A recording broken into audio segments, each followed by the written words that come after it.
Hi everyone, my name is Kristen Curtis and I'm one of the registered dietitians with the Villages Health. Thanks for tuning in today for our topic, which is Go Further with Food.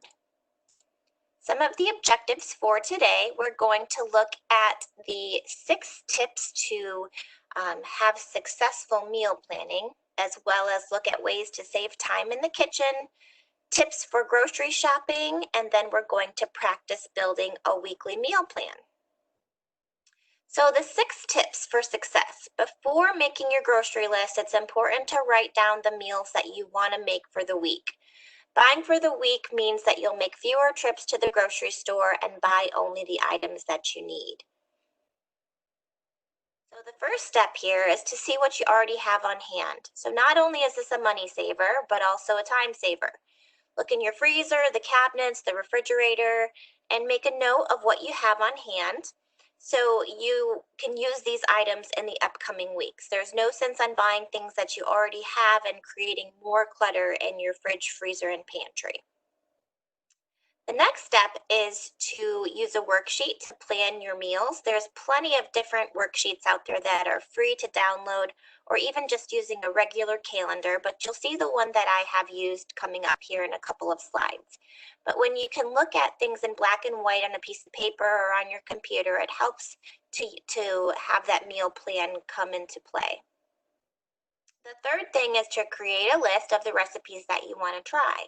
So many of the things that I hear often is that people get bored with meal planning. They eat the same things over and over again. Well, finding new ideas doesn't have to be difficult. So you want to think about what you have on hand, what your family likes, and the foods that are good buys, and then find ways to be creative with those items. But don't be overly ambitious. So what I mean by that is if you try to do a whole bunch of new things at once, you tend to get overwhelmed and find that it's a lot of work. So start off small and be realistic. Save the recipes that you've enjoyed and toss the ones that don't turn out well, or make notes on them and how you could modify to improve them next time. The fourth tip is to look for recipe inspiration. So there's plenty of avenues for this out there, whether it be websites or cookbooks, magazines, blogs. One of my favorite things is to use Pinterest, and you can create different boards based on the topics and categories for your meals. The website here from the USDA, you can search for recipes by ingredient. So that's a great way. Let's say you have some salmon that's about to go bad. You can search for recipes based on specific ingredients. The fifth thing is to think about your schedule. So, knowing what you have going on during the week. So, some of the meals that you might be fixing are a little bit easier to prepare. So, prepare those on busier nights. Save the recipes that take longer for your days off. You can also plan meals in advance to heat and to reserve on your busy days using leftovers, which you'll see coming up here in our meal planning tips. The sixth thing is to use those leftovers. So think about the larger recipes, using them for multiple meals. And it doesn't have to be that you use the leftovers in the exact same way, which you'll see here coming up. But this is going to reduce the number of ingredients that you need to buy and save you time when you're preparing for another meal. What are some ways to save time in the kitchen? I don't know about you, but I don't like to spend all of my free time in the kitchen. One of the biggest ones is being organized. So the items that you use frequently, whether it be certain herbs and spices or oils, sprays, or the utensils that you use, cutting boards, spatulas, keep those easily accessible. And some things like your food processor and, things that you might not use all the time, keeping those out of the way so that your kitchen is more organized. Clearing the clutter. So before you start cooking, clear off your countertops. It allows for more room for your prep space, and it also helps to decrease those feelings of being overwhelmed. So there's research that supports this, that a messy kitchen can lead to feelings of being overly anxious or distracted and actually can contribute to overeating. So while you are chopping, chop up extra. So chop up more than you need. Put vegetables in a reusable container. You can also freeze them. So the next time you need them, you can skip a step. That's one of the biggest things for me when I meal prep is I hate to cut up the same things over and over. It gets very redundant. So things that won't go bad on you, if you can chop up extra, and you can also use these items as snacks. So if you're chopping bell peppers or cucumbers, those types of things that are going to hold well in a baggie or a container, those make great snacks when you want something quick and easy. Next, have everything in place. So grab out all the ingredients that you'll need for your meal, your chopped vegetables, measured spices, thawed meats. It'll be easier to spot missing items and avoid skipping steps, especially when you're trying out those new recipes. Also considering doubling your recipe, especially for items like casseroles, soups, or stews, anything that freezes well, go ahead and double it right away. That makes a great way to keep that freezer stock up there so that you can quickly grab and go next time and not have to get convenience or take out food. Cleaning up as you go, so fill up your sink with some soapy water and wash the dishes as you cook. It'll make cleaning up after your meal go much smoother. And you can also engage your family members with that as well. If you do the cooking, somebody else can do the cleaning up. And then we want to save some for later. So freeze those leftover soups, sauces, gravies, those things that are rather unique. Again, if you make extra of them, you can freeze them and just grab and go next time. Tips for every aisle. So we're going to start with fruits and vegetables. When possible, buying in-season produce is usually less expensive and more flavorful. So buy only what you can use before it's going to spoil. If you're buying canned, especially in a fruit, make sure it is canned in 100% fruit juice and vegetables with low sodium or no added salt on the label. If you've got this freezer space, buy frozen vegetables without the added sauces or butter. They're as good as fresh and may cost less. So when they're not in season, those frozen vegetables and fruits are great things to buy. They're picked at the peak of the season and flash froze so they don't lose their nutrients. In the grain aisle, so every day we want to aim to make half of our grains whole grains. So when you're looking at the ingredients list, pick an item that has a whole grain listed first. So whole grains include things like your whole wheat, obviously, also brown rice, bulgur, buckwheat, oatmeal, your whole oats, whole rye. So looking for that WHOLE word is important. Your rice and pasta, they are budget-friendly grain items and can be whole grains as well. Choosing hot cereals like plain oatmeal or the whole grain dry cereal, and then adding flavor to that naturally with fresh or frozen or dried fruit and not getting the pre-sweetened cereals. Trying whole grain snacks like whole grain crackers or popcorn. You can even pop your own popcorn using an air popper, which will save you on the fat, and you can control how much sodium goes in that way.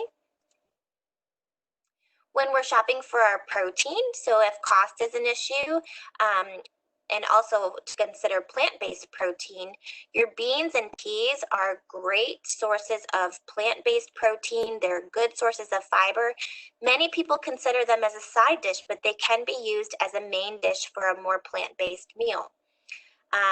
To lower your meat costs, you can buy family-sized or value packs and freeze what you don't use. So lean meats like chicken and turkey, a lot of times buying those, and those chicken breasts in particular are so big, you can unpackage them from the store and then seal them individually in Ziploc bags or those freezer bags so that you can pull out when you need them.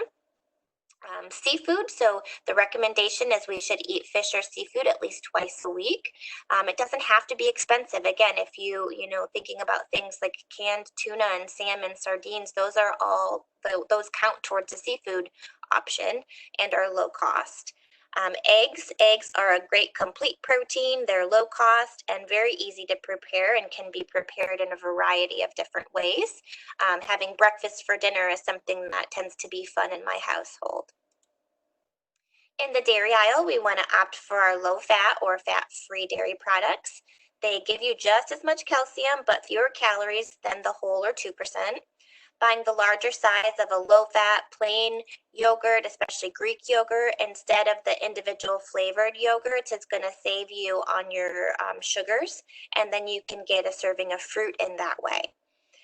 When it comes to cheese, look for the reduced or low fat, and keep in mind that cheese is a higher sodium and higher fat food choice. So you want to be careful with your label reading and utilize good portion control. Okay, so let's practice building our weekly menu. So when I do this class in person, I like to hand out a blank meal plan. And the first thing I do is ask participants to think about what they have going throughout the week. Okay, so let's say every Sunday after church we go out to breakfast. Well, I'm going to put a big X through my Sunday breakfast or write out or whatever. So looking at the week from the big picture is going to help you narrow down which meals you need to plan. It's also going to allow you to think about which days you have a little bit more time. So some of those strategies and tips that we talked about earlier, I asked them to take a few minutes and think about what their upcoming week looks like.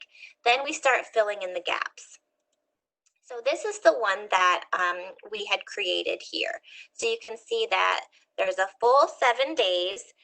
There's some leftovers on here, but all of these meals are at home. Okay, so this is what I would call an ambitious meal plan. Many of the clients that I work with, they do not eat 100% of their meals at home. This does allow for that. So again, if you're one that goes out or if you have plans to, go ahead and write out or put X's through some of those days or some of those meals. So day one, we opted for breakfast for a breakfast taco with a side of fruit. So that particular one uses a nice whole grain tortilla. We've got our scrambled eggs in there, some reduced fat cheese, and then some pico or tomatoes. So we've got a serving of vegetables, our whole grains, and a good complete protein source. For lunch, we did a turkey wrap and a side of fruit. So again, you can get a whole grain wrap. This one is actually a spinach wrap. One of my favorites is made by Olay. It's called Extreme Wellness. It's a good high fiber, lower carbohydrate wrap. But using a meat like turkey, it's a leaner protein. Taking this a step further to improve, we could use some leftover protein like our chicken or turkey that we had made the night before, and that would save us a significant amount of sodium by not getting a deli meat. For dinner, we have baked fish with a whole grain brown rice and broccoli. As we move on to day two, it's just a simple bowl of whole grain cereal. That one's Cheerios with some fresh blueberries and low-fat milk. For lunch is a fish sandwich. So we took that leftover fish from dinner last night and put it on a piece of whole grain bread with some nice vegetables for lunch. Okay, so you could eat that hot or cold. And then for dinner, we're using a chicken fajita. So this image does use a white flour tortilla. I would suggest using a whole grain option if you have one. And then you're going to see where we reuse some of the ingredients from the fajitas for day three. So day three is what I like to call a toast topper for breakfast. So it's a nice whole grain, dark, seedy bread with some natural peanut butter, sliced up strawberries, blueberries, and sprinkled with cinnamon. For lunch, we are having a Southwest chicken salad. So there we used that leftover grilled chicken and the bell peppers and onions and just threw that on top of some romaine lettuce or spinach, whatever you have on hand, and ideally a nice oil-based dressing on the side. And then for dinner, we have a tuna patty with tomato cucumber salad. So you can see here, looking at the tuna, while we have this out, we're going to be thinking about day four for lunch. So day four, we repeated that breakfast taco. Okay, you can see in here as we go through that my breakfasts are a repeat of the first three items. Many of the clients I work with tell me they don't typically eat more than 2 or 3 different things for breakfast. If you do, obviously you could substitute that for whatever you do like. A nice whole grain waffle or pancake, making some French toast out of that whole grain bread. So plenty of different options, but for simplicity here, and being able to make our food stretch, we opted to have that breakfast taco again. For lunch, as I mentioned, using that tuna salad. So last night when we were making up the tuna patties, we're going to make our tuna salad for lunch on day 4. So as it sets, it's actually more flavorful, and then we'll serve that with a side of fruit. So this sandwich is served open-faced, depending on who you are or how much you need food-wise and carbohydrate-wise. Might use 2 pieces of bread. Again, that would be. And then for dinner on day 4, we are having some stuffed peppers. So you can see here that we had purchased peppers for our chicken fajitas. Oftentimes they come in a bigger value pack, or you can, save more money to buy them that way. So utilizing those ingredients, again, we're not going to have that food waste.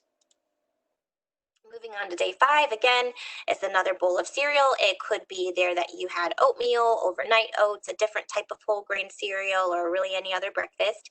For lunch, we simply repeated those stuffed peppers. So you can see, especially if you're cooking for 2 people, that we have, quite a bit of leftover. So you could either freeze those peppers or reuse them. Sometimes when I make stuffed peppers, I will just cut them up cold and throw all of the ingredients again on top of a salad. Or again, you could just reheat it and eat them the same way. For dinner on day 5, we're having salmon and asparagus. So this is on a sheet pan meal. So your salmon and asparagus is going to cook at the same time in the oven, and you're only going to have 1 pan to clean up. So thinking about that salmon, you can see on that pan there's 6 pieces. So depending on who you're cooking for, I want you to cook double the amount that you would cook for just that meal, because on day 6, we're going to use it again.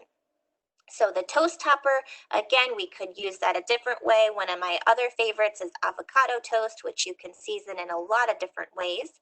For lunch, we reused that salmon. So using a whole grain wrap, you could heat up the salmon if you want to. I like mine cold, and I just usually stuff some vegetables in there and use some Dijon or spicy mustard on top. And then for dinner, we're having chicken parmesan with zucchini. So again, you can bake that all at the same time and make up some extra chicken, because we're going to use that again on day 7. Day 7, we've got the breakfast taco with the fruit again. For lunch, we have a nice chef salad. So you can see many of the ingredients that we had throughout the week, we can throw on top of a salad. So that deli turkey from the wrap, the eggs that we had, if you had leftover peppers, there was cucumber in one of those wraps, some of that low-fat cheese. So whatever you have on hand, you can make a simple chef salad. And then for dinner, we made a chicken flatbread, and then you could serve that with a salad. So that's one of my favorite things to do at home, is to, a lot of times we really like to have pizza. So you can make a nice flatbread using leftover protein, using vegetables. But this is more of a unique way to have that nice Italian flavor and pizza, while having a lower calorie, lower carbohydrate option, because you're able to control how it was prepared. Okay, so remembering that portion control is the biggest issue. So you can plan all the healthy meals and snacks that you want, but if you eat too much of it, that's where most people go wrong. You must have a plan. So we've all heard that saying, if you don't have a plan, you can plan to fail, but you should also be realistic. So don't plan on cooking 7 days worth of ambitious meals if you know that it is a busy week. Build up that freezer stock. So if you're putting in the work once, you might as well double your recipe, or, those things that are more unique, put them in the freezer so that you can reuse them. Make sure that your freezer, everything you're putting in there is labeled properly so that you know what you're pulling out. Utilize those leftovers either in the same way or repurpose them. Especially your proteins. It's wonderful to be able to pull out a grilled chicken breast or a leftover piece of fish or salmon, leftover taco meat, whatever it is, and use that whole form of protein instead of using some of those deli processed meats. Keep the recipes that you've enjoyed and toss the ones that you didn't. So it's very important that we enjoy our food. And that's where many people go wrong. They think that eating healthy is boring and tasteless, but you can see as we scrolled through those 7 days, there was a lot of color, there was a lot of variety. So you can tweak the things that you would enjoy, toss out the ideas that you didn't care for that I suggested, and plug in something else. But keep those favorites and get rid of the things that you're never going to make again. One of my favorite ways to do it instead of the traditional cookbooks anymore is to keep a little Cardex of note cards, and the recipes that I have in there, I just plug in and they're all filed correctly. My grandma taught me that when I was growing up. So that's one of the things that I've continued to do. And then, like I mentioned, Pinterest and those different things where you can save your ideas and get rid of ones that are just taking up space. So I hope you enjoyed the presentation today. Thank you for coming. If you have any questions or suggestions, you can reach me directly at kristen.curtis@thevillageshealth.com.